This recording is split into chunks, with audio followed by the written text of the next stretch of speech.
Densus 88 teror mengamankan sedikitnya 20 orang terduga pelaku teror di Makassar, Sulawesi Selatan pada Rabu siang tadi.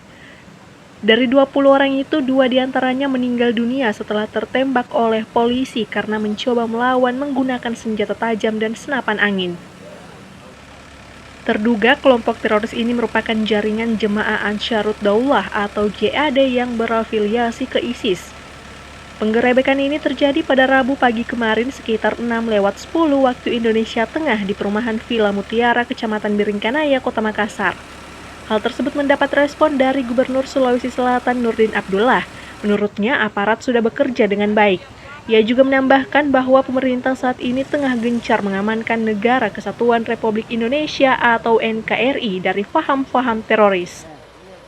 Kira masyarakat Sulawesi Selatan untuk tenang, ya, karena aparat kepolisian sudah bekerja dengan baik, ya, mengantisipasi hal-hal yang akan terjadi, ya. Dan saya lihat kronologis memang pemerintah lagi gencar untuk mengamankan NKRI dari serangan-serangan paham-paham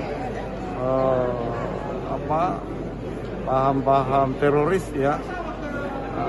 Tentu kita tunggu aja, kita tunggu biar aparat kepolisian bekerja dengan baik.